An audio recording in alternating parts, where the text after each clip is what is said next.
Bien, buenas noches. Pues esta ocasión vamos a ver eh, principados bíblicos. Es uno de los temas del curso de la capacitación, de la activación de la guerra espiritual del Príncipe de Paz. Gracias a los que están siguiendo los videos, estos videos grabados. Acabo de enviarles, espero que los estén viendo. Hoy vamos a ver principados bíblicos. Usted debe de entender algo sumamente importante, pero entenderlo muy a fondo.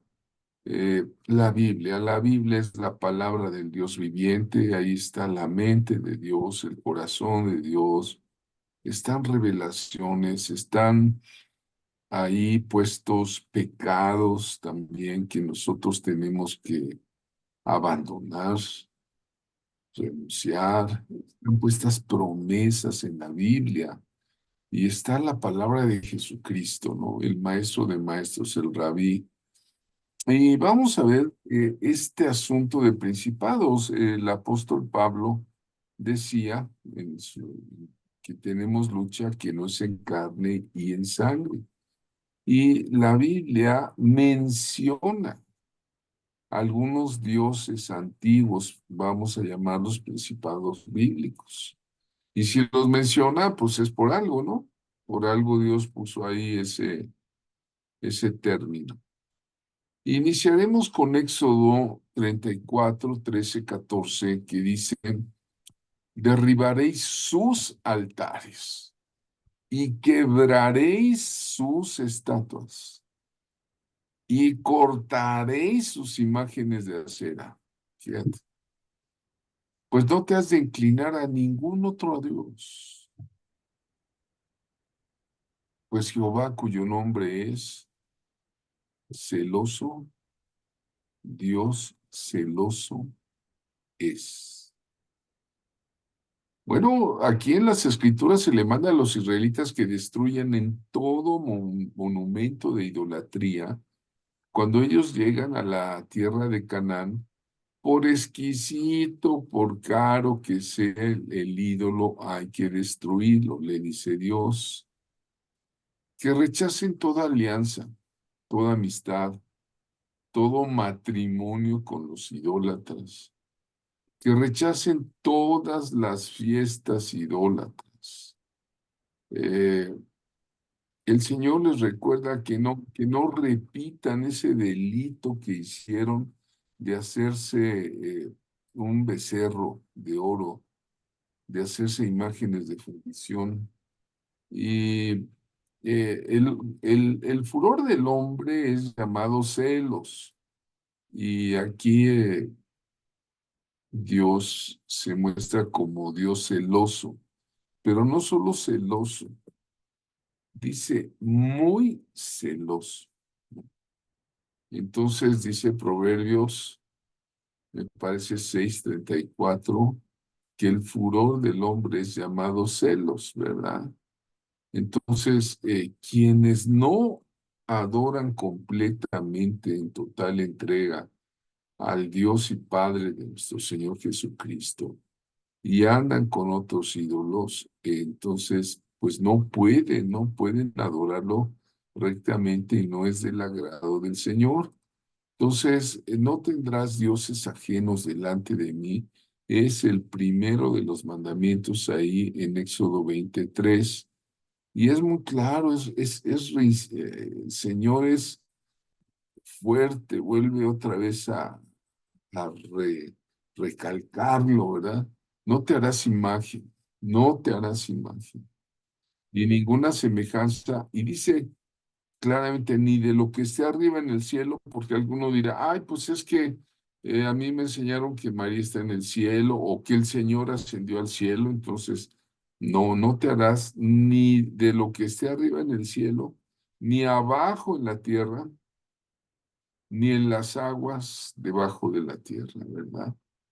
Y más claro todavía en el sentido es Éxodo 25, no te inclinarás a ellas ni las honrarás, porque yo soy Jehová tu Dios, otra vez fuerte. ¿Cómo es Dios? Fuerte. Celoso. ¿Cómo es el Señor? celoso, que visito la maldad de los padres sobre los hijos hasta la tercera y cuarta generación de los que me aborrecen. Ve, el Señor aborrece la idolatría. Si algo aborrece el Señor, es que del ser humano, creado a su imagen y semejanza, le dé culto a un ídolo o otro Dios que no es el Dios vivo y verdadero.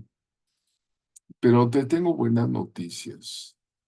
Ahí mismo en Éxodo 26 dice, hago misericordia a misericordia a millares.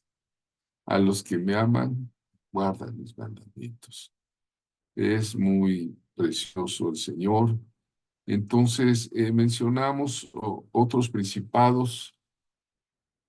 eh, Otros principados, hay muchos, muchos, muchos. No sé si ya llegó el pastor Rafael, no lo he visto por aquí, déjeme buscarlo. Anda por ahí, Rafa, porque como él ministra de liberación, luego han hablado otros demonios con nombres propios, pero hoy voy a mencionar los bíblicos, los principados bíblicos. Miren, hay un sinnúmero de dioses, diosas mitológicas en todas las naciones, ¿no? Tan solo en los pueblos sudamericanos, en los pueblos mesoamericanos, en México, hay dioses mayas, hay dioses aztecas, etcétera. Dioses y diosas que han visitado cronológicamente el tiempo en territorios distintos. Yo pienso que son los mismos, pero se van cambiando como de ropajes, ¿no? Se cambian de ropajes porque Satanás se disfraza, ¿no? Entonces, en cada cultura van metiendo sus formas, sus rituales, van poniendo sus principios de adoración. Ya ven, por ejemplo, en Mesoamérica, los aztecas tenían dioses muy sanguinarios, los mayas también muy sanguinarios, ¿no? Y bueno, hay un libro que hace muchos, muchos años leí de una psicóloga, es la licenciada Rita Cabezas, ella es una costarricense y ella empezó, bueno, ella trabajaba como psicóloga, pero se dio cuenta que había personas que tenían algo que estaba más allá del desorden mental o de algo así, emocional, ¿no? Y se dio cuenta y sacó un libro que se llamó Desenmascarado. Buenísimo el libro, ¿eh? Si alguien lo ve, de Rita Cabezas, vale la pena. Creo que tiene hasta un ministerio en Facebook. Y es cuando sale con este libro ya tiene como 15, 20 años, hace un listado muy interesante de principados demoníacos. Yo voy a hablar los de la Biblia. Vean ustedes, les decía que en varias culturas, ¿no? Hay principados, hay algunos mexicanos, ¿no? Antiguos, los dioses egipcios, los dioses incas, los dioses hindúes que hoy me pasó algo muy, muy extraño. Bueno, no es extraño, fue espiritual. Estaba yo en la cola de una farmacia, fui a un trámite ahí. Y veo a una señora vestida de blanco, completamente de blanco, con un chal blanco, con una especie de turbante, un gorro cubierta su cabeza de blanco. Y me doy cuenta, al verla delante de la fila, que tiene muchos collares. Y yo dije, pues no sé si en voz muy bajita, pero lo dije para mí, ¿no? Así, dije, esta es santera. Así nada más lo pensé, esta es santera. ¿Y qué creen? Como si me hubiera oído que voltea así. Y yo dije, ay, esta tiene detector, detector de espíritus, ¿no? Y ya, pues bueno, ya oré, dije, ten misericordia de esta pobre mujer, ¿no? No saben lo que se metió al final de su vida. que Cristo Jesús la salve, porque solo Jesucristo es camino, verdad y vida. Y ninguno de estos dioses que podemos ver, vean, en la India se dice que hay 3 millones o 300 millones de dioses, ¿no? Todas las culturas han tenido, cada religión, en la arqueología se van encontrando más y más dioses muy raros, pero, por ejemplo, Acera y Astarot, ¿no? Estos aparecen en la Biblia, ¿no? Acera, están ahí algunas estatuillas encontradas. Acera era la diosa madre cananea, ¿no? Por eso Dios les decía, la destruyen, la cortan, la queman, ¿no? Esto yo creo que sigue vigente, así que si tienes todavía ahí una estatuilla que, no, es que me la dejó mi abuelita, o es de oro y tiene perlas preciosas, ¿verdad? Es la Macarena, ¿no? Pues destrúyela, ¿no? Vas a tener más beneficios al obedecer al Señor Todopoderoso, a Jesucristo, que teniendo ahí tu estatuilla, ¿no? Claro, yo sé que no tienes una cera como esas. O Astarot, miren, esa Astarot que tiene patas de ave, están unos búhos, unos tigres, es la que representa el café ¿cómo se llama un café muy famoso? Ay, se me fue el nombre ahorita. Starbucks. Starbucks Coffee, ¿no? Entonces, de ahí salió el logotipo, ¿no?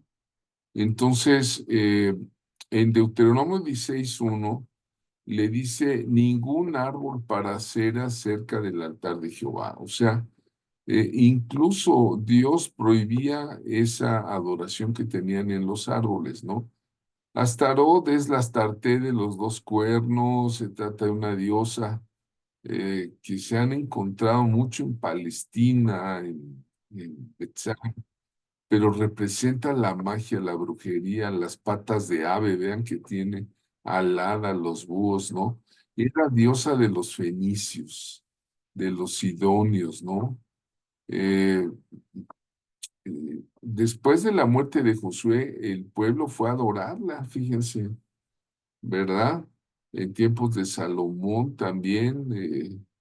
Bueno, esa tal Astarot era la consorte, la esposa de Baal. Vean cómo ya había asociaciones ahí de ritos, y eran ritos muy inmorales, los cananeos eran muy La inmorales, mesa de ¿no? lentes esa tal Leticia.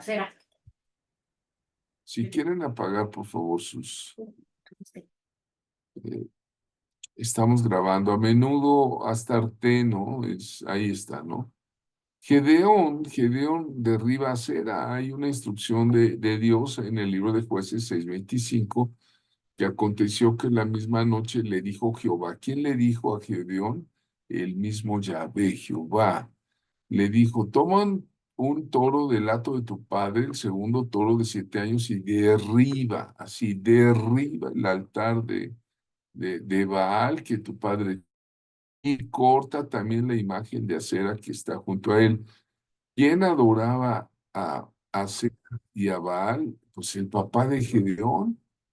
Y Dios le dice, córtalo, derríbalo, tíralo. Y se ganó un mote ahí, ¿verdad? En tiempos de Martín Lutero, surgieron varios grupos luteranos, ¿no? Y había uno que era muy famoso que les llamaban los iconoclastas. ¿Cómo le llamaban? Los iconoclastas. Eran un grupo de personas que andaban con marros, con macetas, como le llaman, con martillos, y se metían a las iglesias católicas, rompían las imágenes, así, las rompían y se echaban a correr, vámonos, ¿no? Era una forma en cómo trabajaban los protestantes radicales allá por el año 1500 en los días de Lutero. Esto es parte de la historia de la iglesia. Los iconoclastas. Bueno, Gedeón derriba a Sera, ¿verdad? ¿Se acuerdan de una señora que se casó con un príncipe que se llamaba Cab, un príncipe israelita, ¿no? Él era un muchacho israelita, pero se casó con una señora que se llamaba Jezabel. Jezabel era una reina tiro-fenicia, era de Tiro y era fenicia, de allá venía, y se trajo todo el culto de Acera y todo el culto de Baal a Israel. Y como era la reina, era ahí pues se trajo toda esa adoración, ¿no? No sé si se acuerdan ustedes de una mujer también que seguía al Señor Jesucristo varios días y a los discípulos, porque su hija tenía un espíritu inmundo. Esto está en Marcos 7:21. Y entonces venía y hasta los discípulos le dijeron, ya échala, Señor, viene dando voces atrás de nosotros.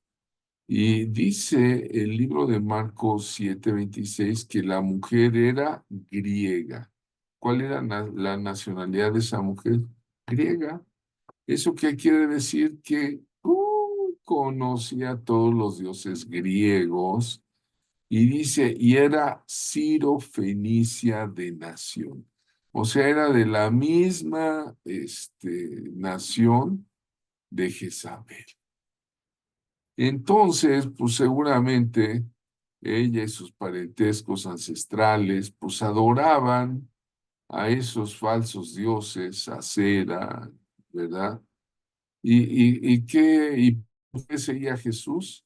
Porque le rogaba que echase fuera de su hija al demonio. O sea que la hija estaba endemoniada. ¿Por qué? Pues, el autor bíblico dice, la mujer era griega y sirofenicia, ¿verdad? Seguimos con principados bíblicos.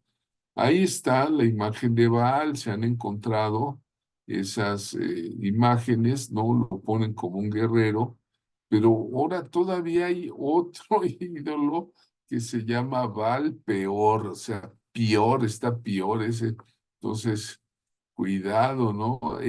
A Baal le decían el jefe, eh, eh, era para destruirlo, ¿verdad? Era el supremo, era el Señor, el título del Dios supremo de los cananeos, el Baal. De ahí vienen todos los Baales, ¿no? Vean todos los orígenes de la idolatría, ¿no? Su adoración procedía ¿de dónde creen? De Babilonia. ¿Qué dice en el Nuevo Testamento de Babilonia? Babilonia, la madre de las abominaciones de la tierra, ¿sí? Entonces, si hay abominación en la tierra, pues tiene un lugar, ¿verdad? Los israelitas fueron pronto seducidos a adorar a Baal. Cuando Samuel, el profeta, se levanta, Samuel era radical, gloria a su santo nombre de Dios, que levanta hombres radicales, y ahí abandonaron a Baal, ¿verdad? Pero otra vez viene el contraataque y con Acab vuelve otra vez el culto a Baal y Dios levanta a uno de sus siervos que fue Elías. Y Elías pide fuego del cielo y él lleva a cabo una matanza de falsos profetas de Baal, ¿eh? Elías, eh, Elías conoció a Jesucristo. Bendito sea el Señor Jesucristo que siempre está presente, ¿verdad? Usted dirá, ay, ¿a poco? ¿Cuándo lo conoció? ¿Cuándo? Ah, ¿quieres que te diga cuándo? En la transfiguración, el Señor lo invita a él y a Moisés al monte donde hizo sus vestidos blanquísimos, purísimos, el Señor Jesús, delante de sus discípulos. Ahí estaba Elías, ahí estaba Elías. Un día algunas gentes de confianza les voy a comentar algo que me pasó a mí con el ministerio de Elías. Pero bueno, cuando Elías clamó, cayó fuego del cielo y allá en el Monte Carmelo. Y vean, Elías también era radical. Les dice, ¿hasta cuándo claudicaréis ustedes entre dos pensamientos? ¿Sí? ¿Hasta cuándo? No puedes tener dos pensamientos. En el sentido, si quieres, llámalo religioso, o estás con Dios o estás con los ídolos. Punto. Sí, y le decía a Elías, ¿hasta cuándo estarán con dos pensamientos? Si Jehová es Dios, sigan. Y si Baal, pues vayan en pos de él. Y entonces es cuando levanta el altar que estaba destruido, pone un sacrificio, incluso Elías moja el sacrificio, y ora al Señor, hace una oración breve, y cae fuego del cielo, ¿no? ¿Qué pasó después de que cayó el fuego del cielo? Dice, a mí me llama mucho la atención este asunto, el milagro, ¿no? El milagro. Fue como un concurso de dioses, una lucha de dioses, ¿no? Eh, Naturalmente el Dios vivo y verdadero envía fuego del cielo al ruego del profeta y al milagro gritaron en Primera de Reyes 18:39, dice, viéndolo todo el pueblo se postraron, porque estaba todo Israel convocado, en el Monte Carmelo. Se postraron y dijeron, Jehová es el Dios, Jehová es el Dios. Y gritaron por mucho tiempo, Jehová es el Dios, Jehová es el Dios. Pues cómo no. Y de ahí, bueno, Elías degolla a 450 sacerdotes de Baal. Vean ese grabado antiguo, Elías con la espada en la mano, les corta. Ahora, hay otro que aparece ahí en las escrituras, es un chamuco que se llama Belial. Ese aparece también en el Nuevo Testamento, no solo en el Antiguo. Dice segunda a los Corintios 6:15, ¿qué concordia tiene Cristo con Belial? ¿O qué parte el creyente con el incrédulo? Belial significa el inútil, el desobediente, el rebelde. Belial es un demonio nivel Satanás, así prácticamente es antiguamente el judaísmo decía que los hombres impíos eran hijos de Belial. Por eso Pablo, que pues era fariseo, antes de su conversión, eh, menciona a Belial, ¿no? ¿Qué concordia tiene Cristo con Belial? Pues ninguna, ¿verdad? Ahora Belial es el demonio de la sodomía, de la homosexualidad, lo adoraban los ¿cómo? Sidonianos. Era muy disoluto, borracho, fue adorado en Sodoma y en Gomorra. Belial era el demonio de las lesbianas y de los homosexuales, ¿no? Había otro que se llamaba Belcebú, aparece en la Biblia también Belcebú, y aparece en el Antiguo Testamento y en el Nuevo Testamento.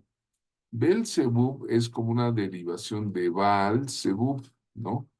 Y al Señor Jesucristo le dijeron, ¿verdad? Le señalaban los fariseos, por Belzebub echa fuera los demonios.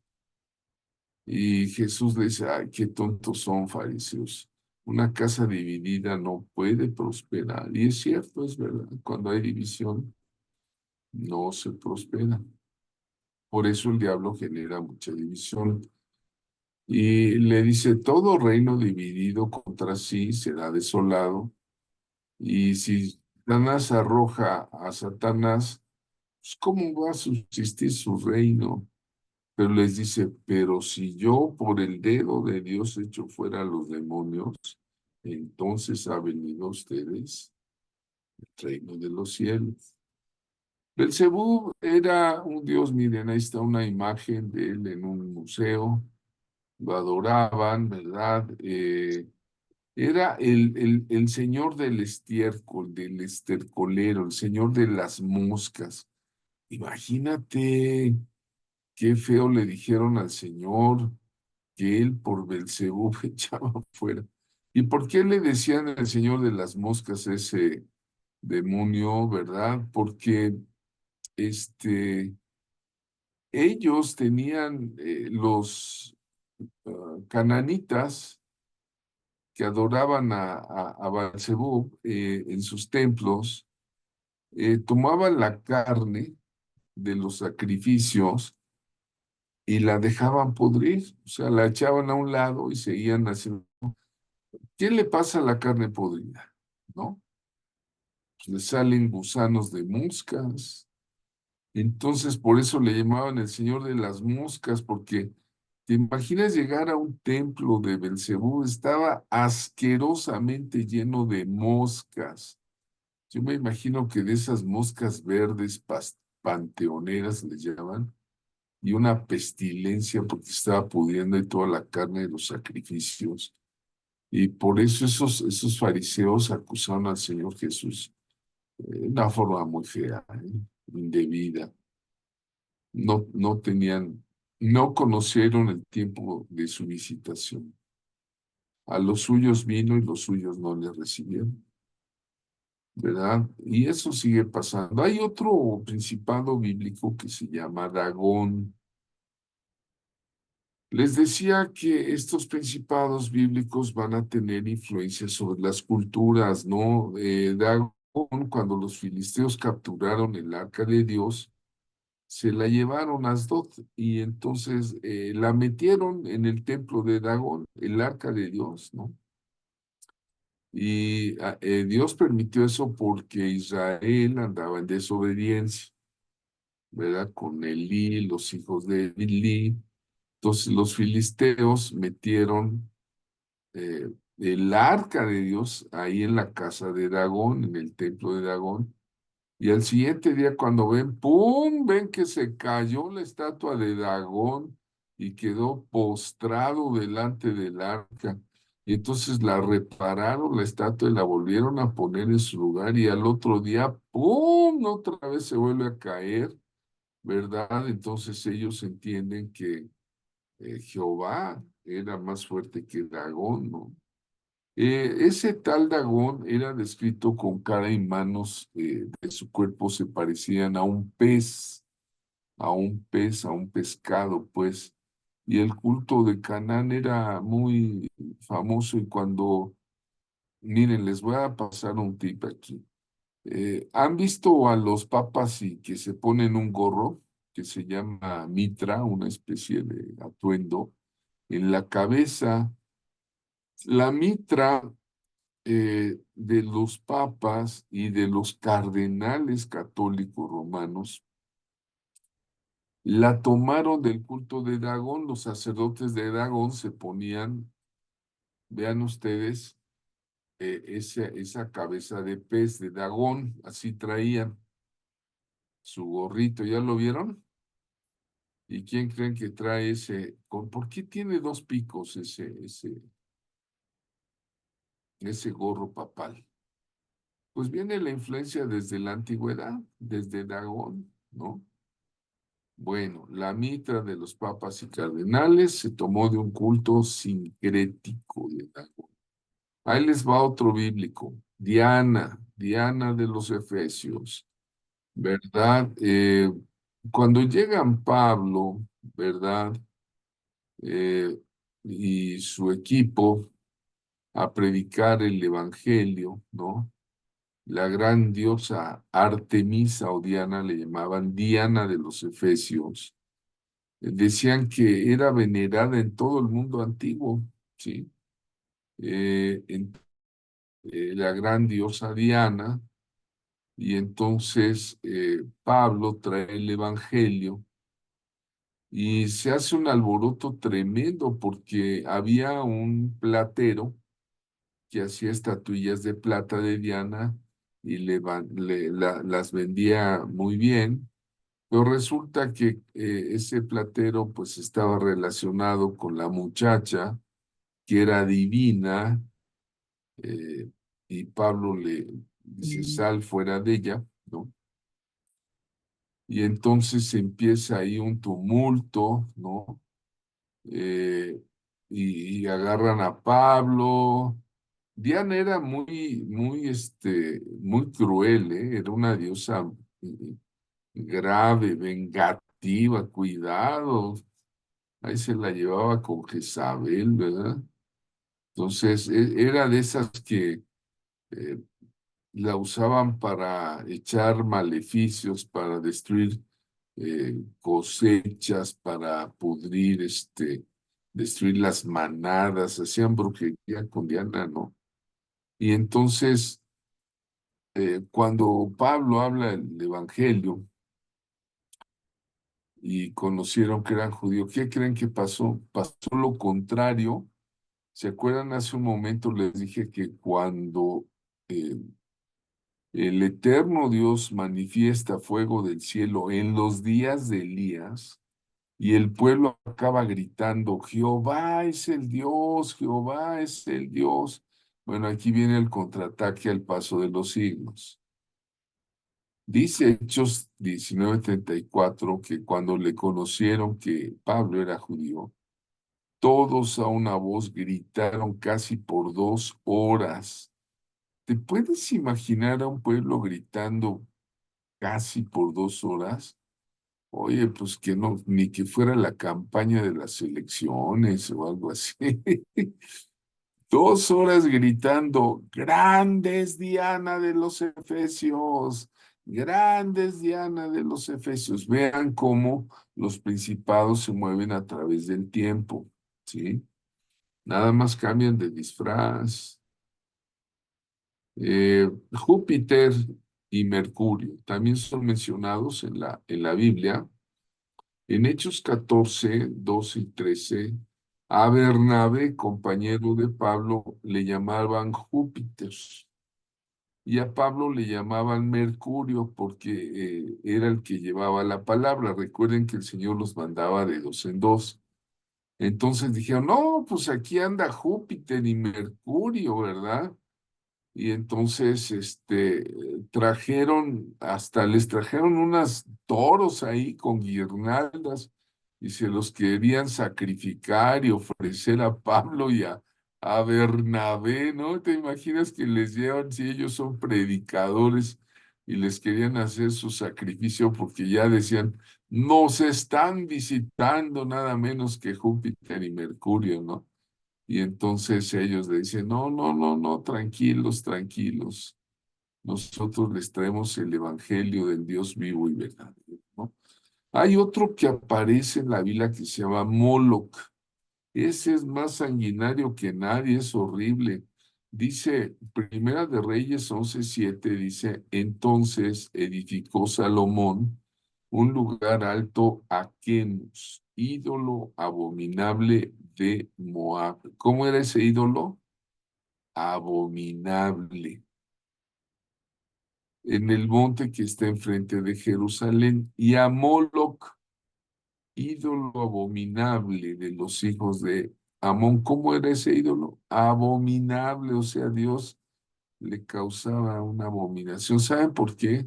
Porque Moloch era un dios al que le sacrificaban niños chiquitos, bebés recién nacidos. Dice que para que le fuera bien a la familia, tomaban al bebé y lo arrojaban adentro de Molo, que era una hoguera ardiendo, tenía la boca abierta o la panza abierta y ahí aventaban al niño. Esos principados se siguen moviendo, sacrificio a bebés. Vean ustedes, ahí están unas feminazis abortistas, ¿no? Con su pañuelo verde, siempre que traigan pañuelo verde, dicen que son abortistas.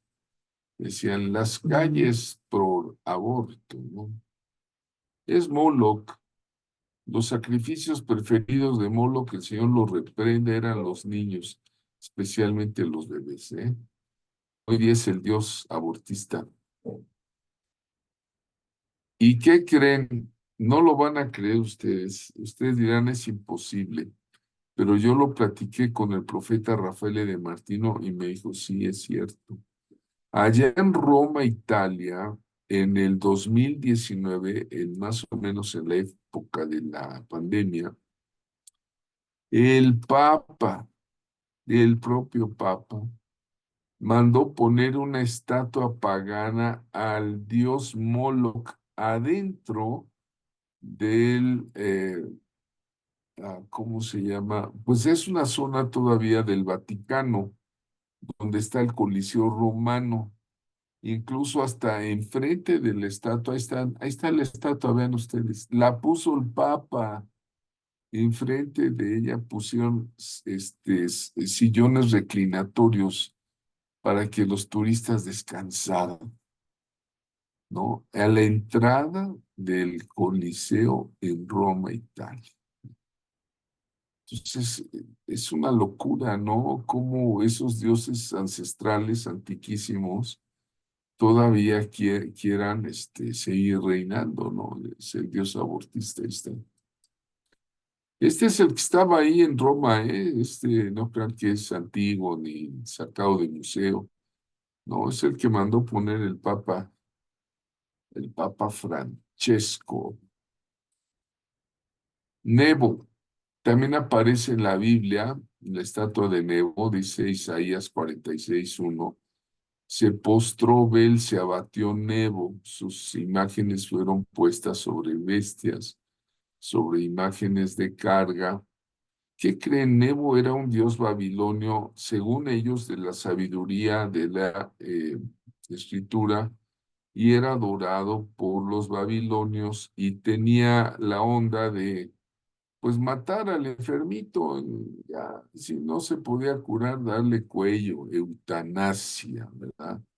La eutanasia era, pues, eh, según Nebo, tener el poder. Creo que este dato por ahí va, para disminuir la vida de las personas. Señor les reprenda. Bueno, ahí le va otro. Ese Rimón era como Tlaloc, vean, tenía una víbora alrededor del cuello y de la cabeza, está re feo, man, ¿verdad? Está en Segunda de Reyes 5:15 al 19, sí. Cuando Naamán el sirio es curado, le dice, ahora sí que le pide permiso a Seo y le dice, oiga, mire, perdone Jehová tu siervo, cuando mi señor el rey entrare al templo de Rimón para adorarlo. O sea, dice Naamán, yo no lo voy a adorar, pero como soy el principal general, ¿no? De del ejército, pues dice el rey me va a pedir que lo acompañe y se apoya sobre mi brazo en el templo de Rimón y le dice, cuando haga tal, Jehová perdone en esto a su siervo. Y ya le dice Eliseo, ve en paz, o sea, tu corazón no está con Rimón. Pero tenía que ver también con la lluvia. ¿Alguien ha ido ahí a la Ciudad de México a ver el Tlaloc, que está a la entrada del Museo de Antropología e Historia? No, hombre, es un monolito que pesa quién sabe cuántos miles de toneladas, ¿no? No, no miles, estoy exagerando, pero una decena de toneladas sí se la echa, ¿eh? De pura piedra, está grandísimo. Para meterlo a la Ciudad de México tuvieron que hacer trailers especiales, poner pavimento especial. Bueno, otro que se llama, pues ya hablamos de Quemos. Aquí el problema es que Salomón construyó santuarios dedicados a Quemos y a Moloc. ¿Y saben por qué? Pues porque le hizo caso a sus mujeres. Un hombre que conoció a Dios, conoció al Señor, ¿verdad? Que tuvo dos encuentros de bendición, ¿verdad? Se empezó a meter en la brujería, en la hechicería, para buscar sabiduría y adoró a Quemos, ídolo abominable, ¿verdad? Entonces Salomón no estaba muy firme en la fe. Pues quién sabe si dónde lo manda el Señor, sabe Dios. Hay otro que se llama Tamuz, en la Biblia también aparece ahí en Ezequiel 8:14. Dice que me llevó a la entrada de la puerta de la casa de Jehová, que está al norte, dice, y he aquí mujeres que estaban sentadas endechando a Tamuz. ¿Quién es este Tamuz? Tamuz es de origen sumerio, su culto se fue por todo el mundo antiguo, y la leyenda dice que Tamuz nació un 25 de diciembre. Ay, ay, ay. ¿Quién dicen que nació el 25 de diciembre? Que hasta dice el cantito, es el corito. 25 de diciembre, fum, fum, fum. Pues Tamuz no tiene nada que ver con Jesucristo. El Señor lo reprende ese Tamuz, porque era el resultado de la reencarnación de Nimrod. Ay, está re feo todo esas leyendas, pero vean cómo vienen desde entonces la influencia cultural. Los principados bíblicos.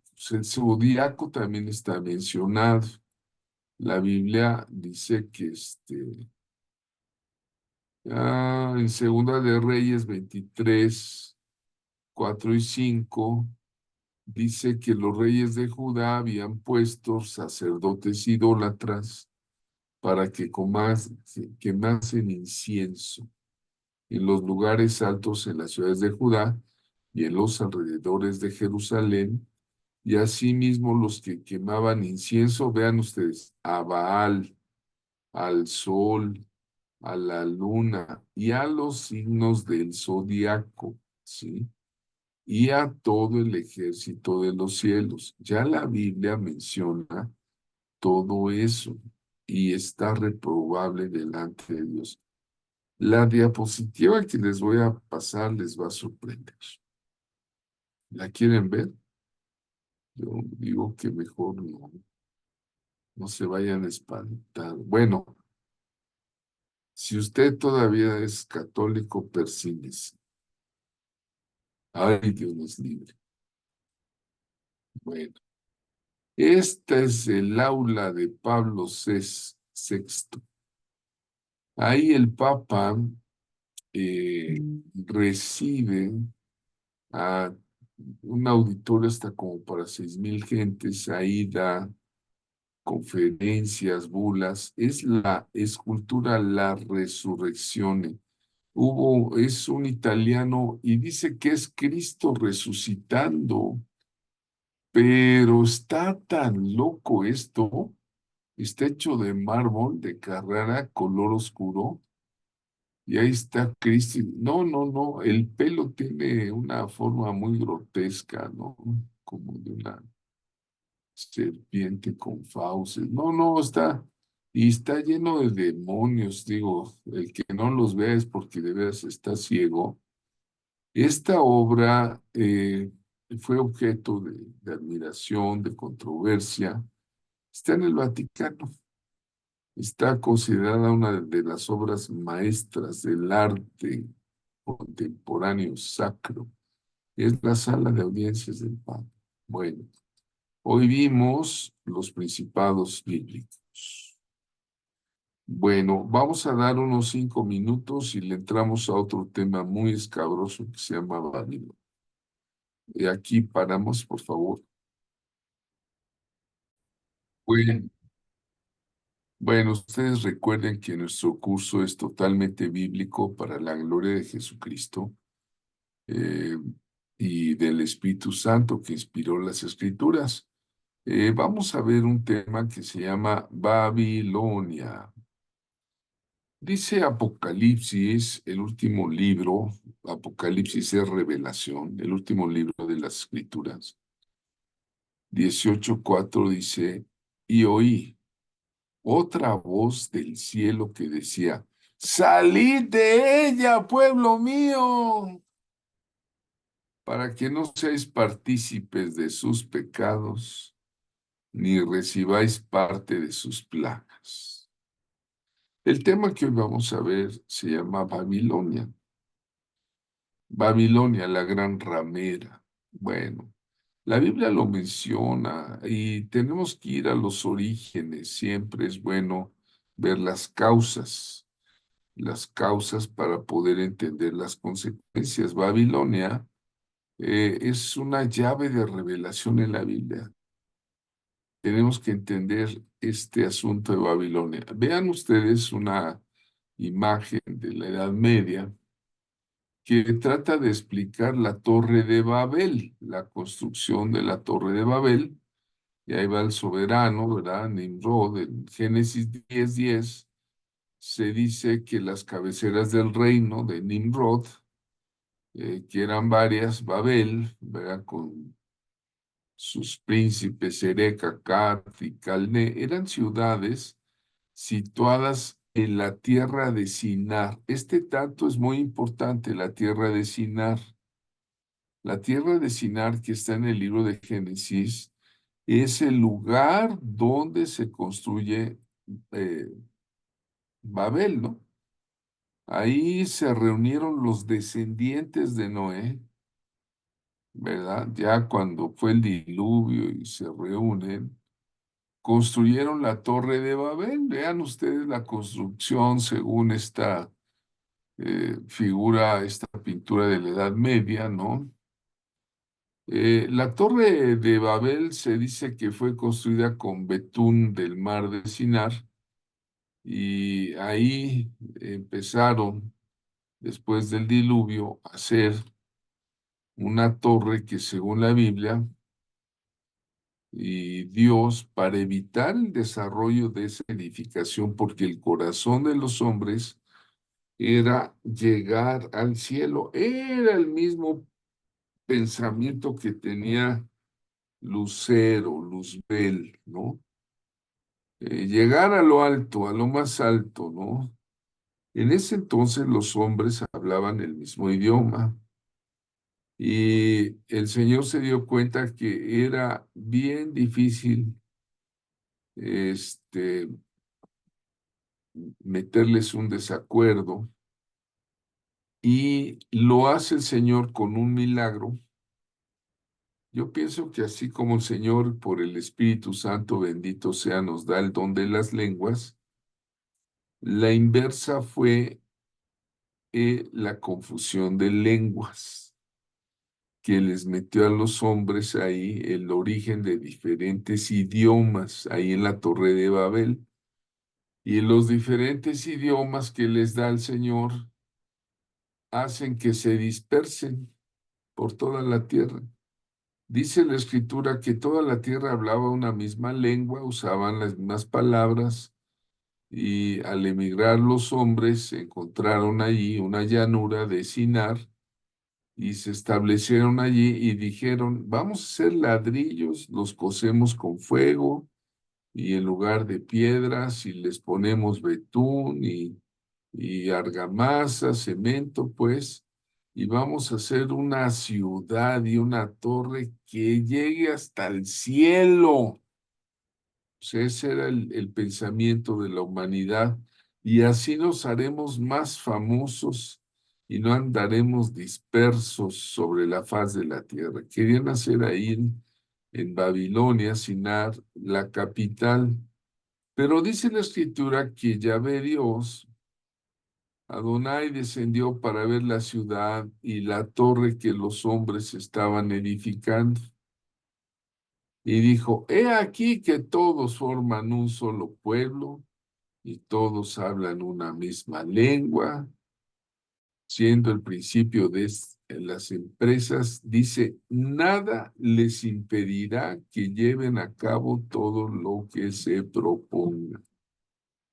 El hombre cuando quiere hacer algo ve cómo lo hace, pero lo hace. Ahí tienen la conquista de la luna. Entonces Dios dice, nada les impedirá que lleven a cabo todo lo que se proponga. Pues bien, descendamos y allí mismo confundamos un lenguaje, de modo que no se entiendan los unos con los otros. Y así Yahvé los dispersó sobre toda la faz de la tierra y pues terminaron la construcción porque le decía, give me other stone. Y el otro le decía, ¿qué? ¿Qué dijo? Chipamukti tonchi.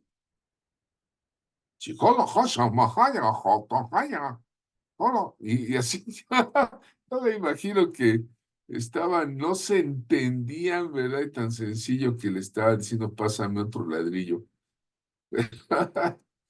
Pero no se entendían y allí confundió Yahvé la lengua de todos los habitantes de la tierra. Y se dispersaron como que fueron encontrando, yo con este más o menos me entiendo, más o menos. Y se hicieron como tribus. Y miren, esto es lo que encontraron los arqueólogos, los paleoarqueólogos. Dijeron, ¿dónde? Pues debe haber restos de la Torre de Babel, o sea. Y entonces Nimrod fue el primero que se hizo rey después del diluvio. Nimrod y Semiramis. La Biblia lo identifica como un poderoso cazador, o sea que era un hombre muy hábil, quizá cazando bestias, pero hay quien interpreta que era un poderoso cazador de almas. Es el que empieza esta enorme empresa. Se dice que se placía en cazar a sus enemigos, ¿eh? Hay un libro, yo siempre les ando recomendando libros, porque pues, la verdad me gusta estudiar, leer, y este curso es para estudiantes bíblicos, que se llama Babilonia, Misterio Religioso. El autor es Ralph Woodrow. Es un libro que te va a cambiar, es un clásico de clásicos. Yo cuando leí dije, wow, ahora sí entiendo la religión. Ahora sí entiendo cómo están las cosas de la religión.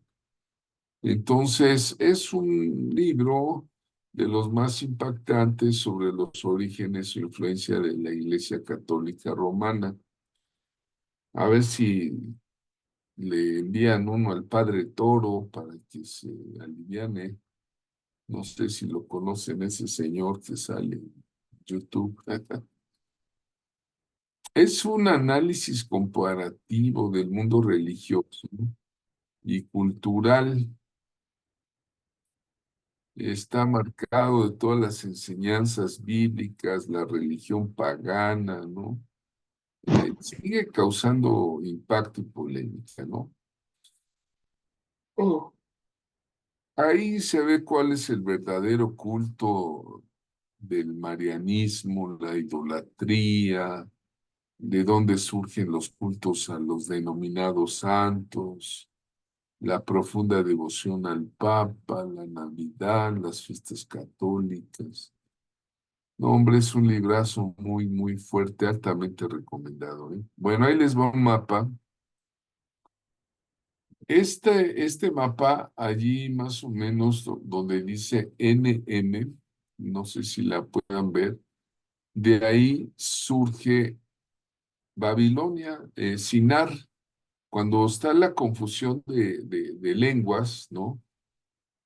Entonces, hicieron un análisis científicos de DNA basado en las migraciones humanas.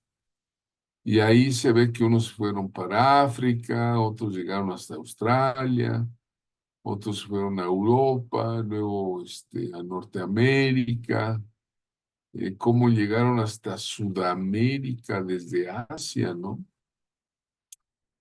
Entonces, ahí fue una especie de como diáspora, cuando se confunden las lenguas, empieza la formación de las naciones sobre la tierra, ¿no?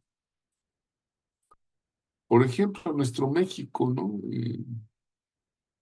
Ahí están los códices antiguos, dicen que pues, los aztecas venían de un lugar que le llamaron Chicomostoc, el término de la mitología mexica de los aztecas se refiere al lugar de las 7 cuevas. No dicen más, o sea, dicen que era un lugar donde había 7 cuevas según la leyenda, y de ahí salieron los grupos étnicos, entre ellos los chichimecas, de las cuevas de Chicomostoc, y se iban a parar donde un profeta que se llamaba Tenoch, era como un guía, como, pues no sé, es una especie de guía de las tribus, les dijo: oye, ¿hasta dónde vamos a llegar?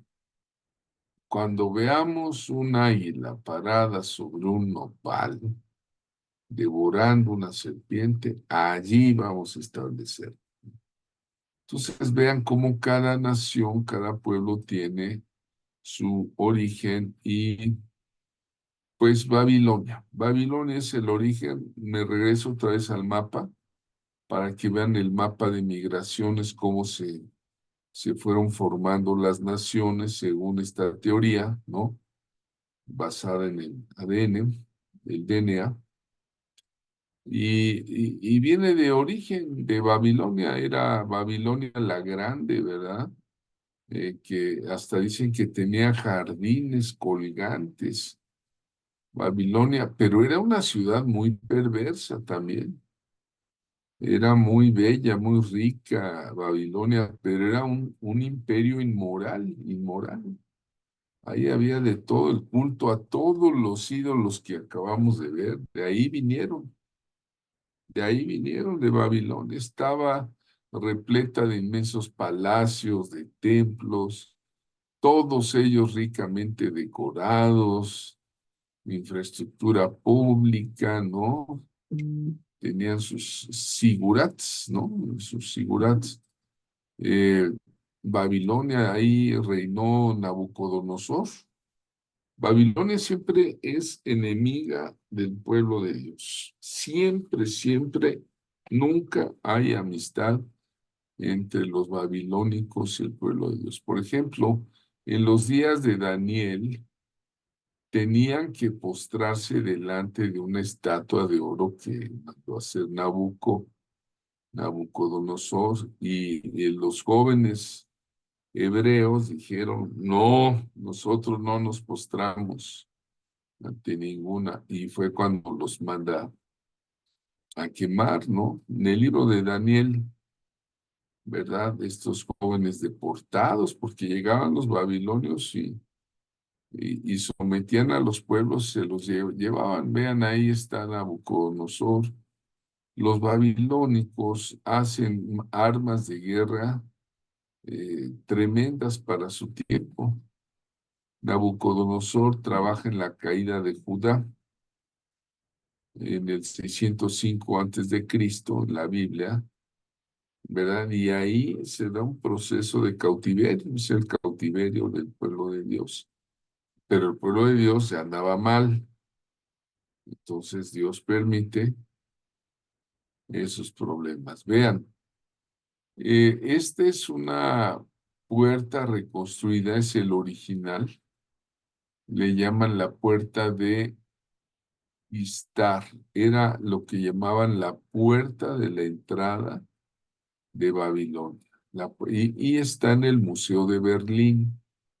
Entonces tomaron todos los cuadritos, todo lo que encontraron los arqueólogos. Les decía yo la otra vez que ahí en Berlín están juntando muchas cosas extrañas, por ejemplo, la puerta de Babilonia, les decía, cuando estuve con mi mentor, el profeta Yuhani, me encargó que investigara yo qué más había ahí en el Museo de Berlín. Me dijo, de Berlín va a venir algo muy fuerte, vas a ver. Y, y ahí está el palacio de una de las regiones de las iglesias, Pérgamo, de Pérgamo. Y en Pérgamo dice que está el trono de Satanás, pero los arqueólogos están juntando cositas aquí, cositas allá de antiguas civilizaciones, ¿no? Y los judíos cuando se van a Babilonia, después de que este señor Nabucodonosor los agarra y se los lleva, se lleva a Daniel, se lleva... ¿Saben quién más estuvo en Babilonia y en Asiria, por allá? Daniel y Ezequiel. Ellos son profetas del cautiverio, los que tomaron mi curso del tomo 2, el despertar del carácter profético, ahí lo vimos, ¿verdad? Entonces, Israel en Babilonia, ellos reproducen su cultura, sus costumbres, su religión, ellos se aferran a Jehová y ahí es cuando le dicen pecamos, pecamos. Y Jeremías les había dicho, van a pasar 70 años, una generación, y entonces les van a dar chance de regresar. Mejor sométanse. Pero no, el rey no le hizo caso al profeta y lo mataron, le sacaron los ojos. Antes de sacarle los ojos, los babilonios eran muy crueles. Le enseñan a sus hijos para que delante de sus hijos le sacaran los ojos. Fue el último que vio cómo mataban a sus hijos. Entonces, pero los israelitas que se fueron cautivos a Babilonia preservaron su cultura, sus costumbres, ¿no? Hay un salmo que decían, ¿cómo cantaremos estando aquí cautivos? Y desde Babilonia empiezan a construir un Israel nuevo y de ahí ese Israel imaginario que va llevando imágenes del pasado. Dice, antes adorábamos a Jehová y entonces van formando su comunidad. Hay un libro muy interesante del doctor Lauro de Ayala que, que habla, bueno, él trabaja mucho sobre el Talmud y dice los judíos que se quedaron en Babilonia van a formar la conservación de sus costumbres, van a conformar otra comunidad judaica y con los siglos se va a convertir en el punto central del judaísmo. Por eso dicen que hay un Talmud babilónico, por el tiempo que estuvieron allá, ¿no? Entonces, esa producción de escritos, de literatura, de costumbres, de preservar la Pascua, de preservar lo que llamamos el Pentecostés, el Simchat Torah, de preservar la fiesta de los tabernáculos, ¿no? Todo eso profético preserva la identidad de ese pueblo. Recuerden que nuestro Señor, nuestro amadísimo Señor Salvador, era judío y de un pueblo que sufrió también esa persecución. Bueno, aquí le paramos porque vamos a ver más adelante qué nos dice el libro de Apocalipsis, de Revelación sobre Babilonia. Y yo les pido que busquen por ahí Apocalipsis de tarea, Apocalipsis 17, que lean para que mañana que vengan a la clase ya vengan bien leídos de Apocalipsis 17, ¿verdad? Que representa. Bueno, le damos un stop hasta aquí, Ale, por fin.